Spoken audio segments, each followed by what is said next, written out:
Koordinator Relawan Prabowo Subianto, Fauzi Badila, mengatakan kehadiran tim relawan pendukung Prabowo dengan tujuan untuk memperkuat dukungan terhadap Prabowo Subianto di Pilpres 2024. Menurutnya, seluruh relawan yang menyatakan dukungan terhadap Prabowo Subianto sebagai calon presiden 2024 akan bersikap dengan cara yang santun dan kreatif, serta menerapkan strategi baru untuk mendapatkan simpati dan dukungan rakyat, salah satunya dengan memberikan energi yang damai dan tidak menyerang kandidat capres lainnya. Ya, kita bisa sinergi dengan cara-cara baru.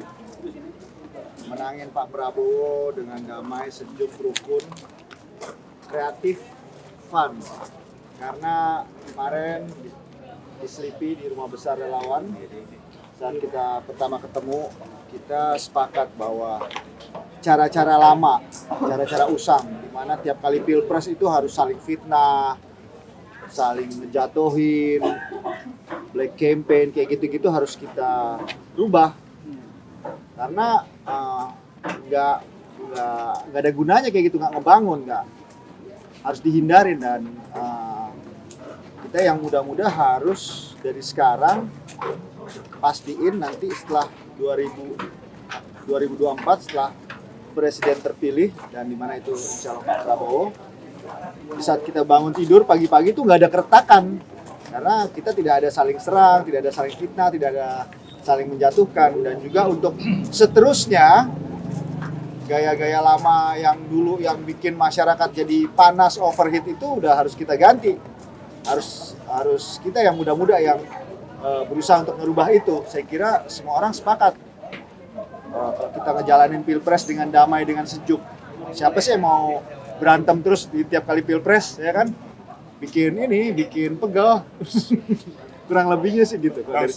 Sementara itu, Ketua Umum Bepro Putih Anissa mengaku bangga dengan dibentuknya tim relawan bersama Prabowo atau Bepro.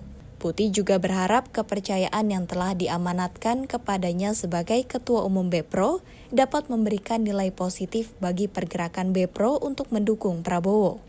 Sebelumnya, para pengurus relawan Bepro ini dilantik oleh Koordinator Relawan Prabowo Subianto, Fauzi Badila.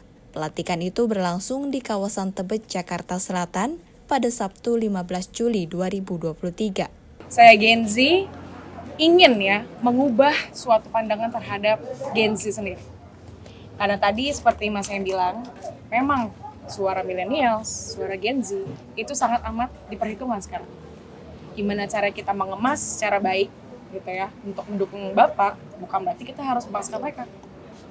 Kita perlu strategi. Contoh, mereka senang dengan konten kreator. Mereka senang dengan konten-konten yang menurut mereka menarik, yang punya value, yang punya tampilan baik. Nah, kita bisa gunakan di situ. Kita bisa bermain di strategi sosial media, yang dimana sosial media ini sekarang sangat amat penting ya. Siapa sih yang tidak punya sosial media gitu ya? Dari Sabang sampai Merauke, mungkin mereka juga memperhatikan sosial media tersebut. Makanya kita di sini di Bipro sendiri lebih mengutamakan hal-hal yang memang mempunyai value dan lebih mengajak anak-anak Gen Z, anak-anak milenial untuk ayo kita berkarya. Kita sebagai wadah aspirasi dari mereka, dari ide-ide mereka, untuk kita bersama bergerak untuk apa. Dari Jakarta, Sri Dewi Andayani, Ahmad Amin melaporkan untuk Sinpo TV.